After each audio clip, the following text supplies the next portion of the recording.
Siemanko, tematem dzisiejszego odcinka będą skórzane narożniki. Chciałbym Wam pokazać, jak można je wykonać, więc od razu przechodzimy do roboty. Dzisiaj zajmiemy się wykonaniem takiego skórzanego narożnika. Często jest to używane jako element torebki, element ozdobny jakichś drewnianych skrzyneczek. Może to być także przydatne dla osób, które zajmują się odnawianiem starego sprzętu muzycznego, odnawianiem jakichś kufrów, etui. Przykładowo, jeśli mamy taką drewnianą skrzynkę, to ten nasz skórzany narożnik idealnie tutaj się wkomponowuje. Wystarczy go tylko przytwierdzić i gotowe. Do wykonania takiego narożnika potrzebna nam będzie kantówka. Najlepiej, jeśli ona jest jeszcze większa niż to. Folia. Więc tak jak robiliśmy to wcześniej, musimy najpierw owinąć folią drewienko.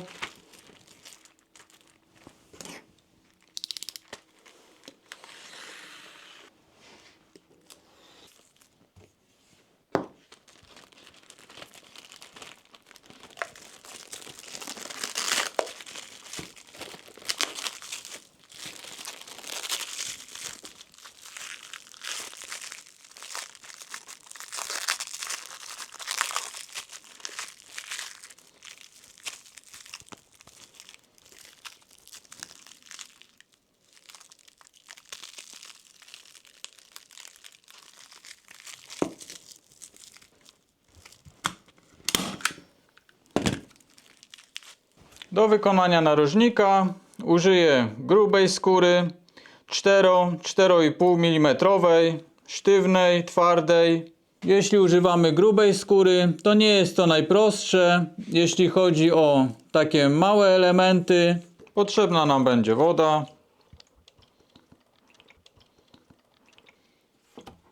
i moczymy.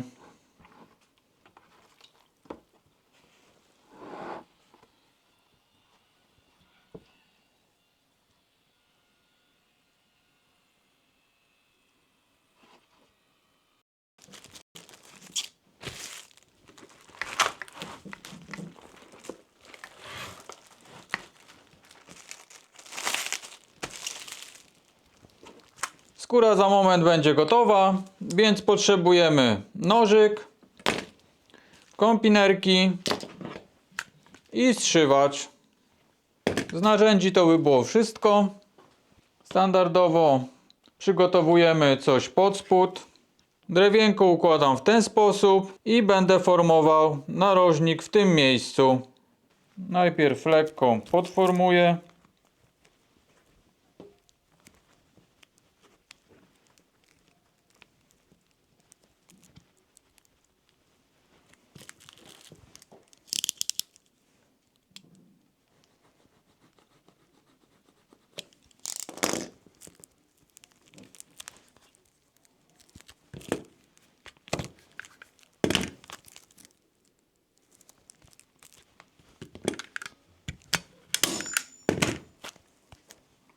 Na razie przyłapię tylko lekko.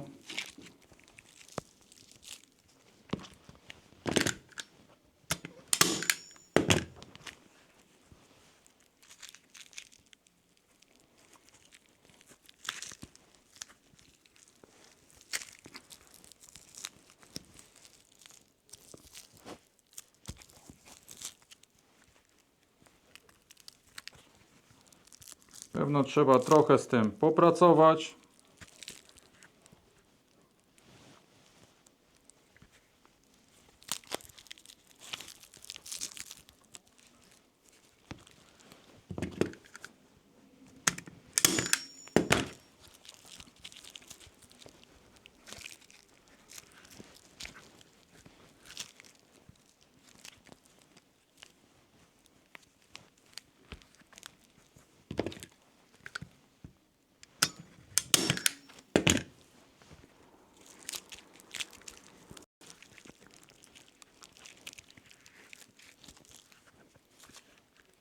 Trzeba pamiętać, że tu mam narożnik, więc w tych miejscach mogę cokolwiek przeciąć.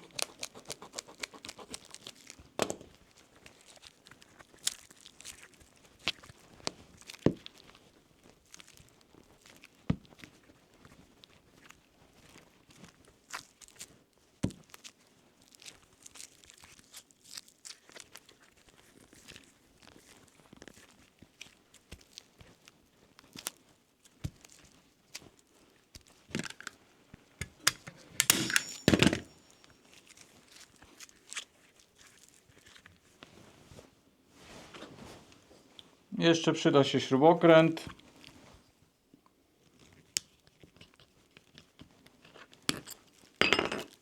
Ponieważ tu będziemy trochę poprawiali.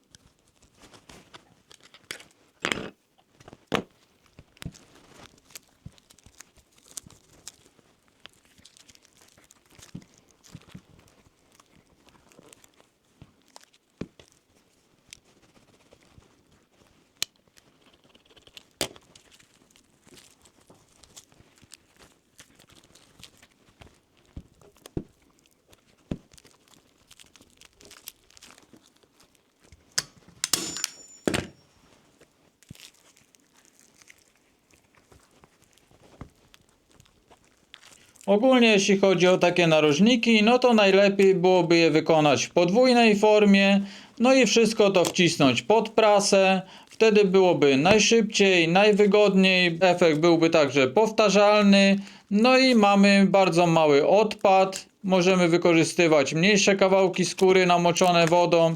Jeśli chodzi akurat o ten poradnik i ten proces formowania, który za chwilkę Wam pokażę, no to będzie on dość długi, ale ma on głównie za zadanie pokazać, że no różne skóry nam się trafią, będziemy używali różnych grubości, jedne będą się lepiej naciągały, drugie gorzej, no i jednak czasami trzeba poświęcić dużo więcej pracy i wysiłku, żeby uformować konkretny kształt.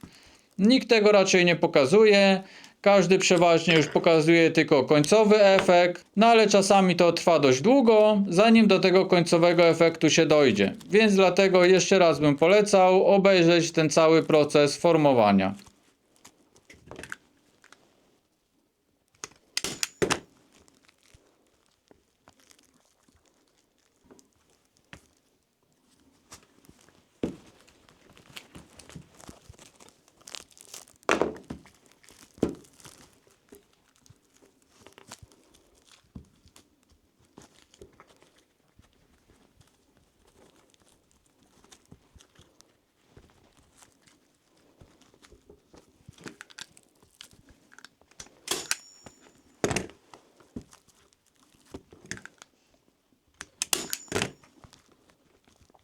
Już jesteśmy coraz bliżej. Nie jest to na pewno najprostsza czynność do wykonania, zwłaszcza w przypadku grubych skór.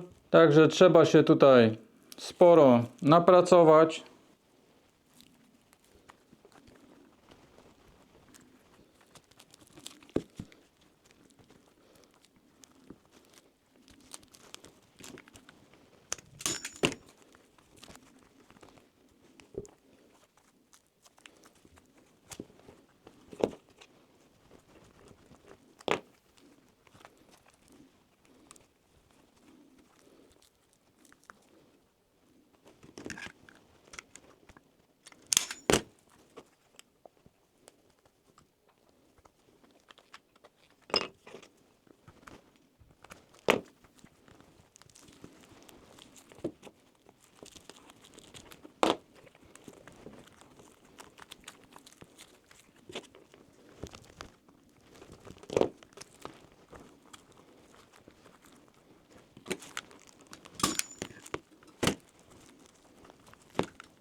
I z tego wytniemy później taki element. Dlatego ważne jest, żeby ten drewniany profil, na którym wykonujemy to formowanie, był dość spory, ponieważ tak jak tutaj widać, mamy dużo więcej miejsca niż tu. Ten kawałek mogłem naciągnąć też na dużo większej przestrzeni tu u góry i wtedy możemy wyciąć dużo większy narożnik. Skóra, jak widać, naprawdę gruba. Czasami też może być tak, że naciągniemy skórę na jakiś element, na jakąś foremkę drewnianą i ona będzie lekko tak właśnie odstawała. W tym przypadku nie odstaje, ale na przykład dzieje się tak przy okrągłych formach, że ona lekko jakby była niedociągnięta.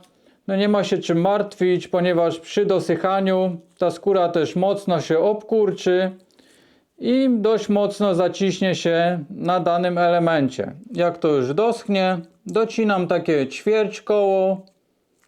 Tymi krawędziami robię na równo, żeby się zlicowały z jednej strony i z drugiej.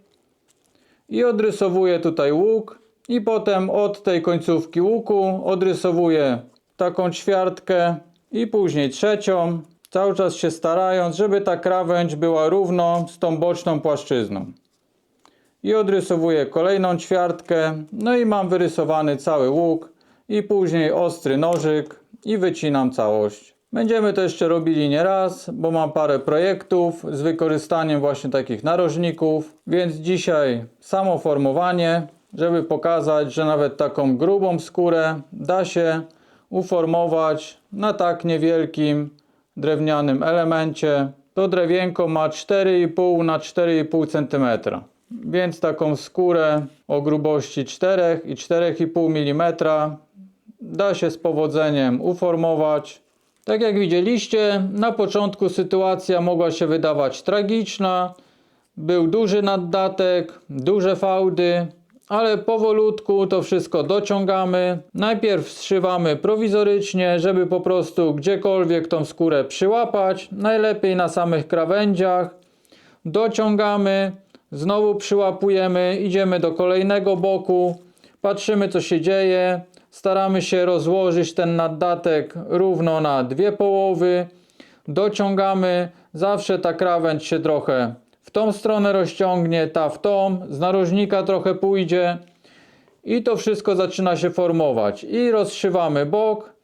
Znowu dociągamy, formujemy to. Staramy się właśnie tak palcem przesuwać, żeby skórę od tych ostrych przejść właśnie wyrównać. To ułożenie było jak najbardziej proste. Przyszywamy, rozszywamy kolejny bok, robimy to samo, znowu zszywki i tak formujemy aż do uzyskania odpowiedniego efektu. Kolejny materiał z formowania na mokro za nami. Jak też było widać w dzisiejszym odcinku, nie wystarczy nagrać tylko jednego filmu i powiedzieć zmocz skórę, naciągnij ją na formę, no i masz już wszystko gotowe.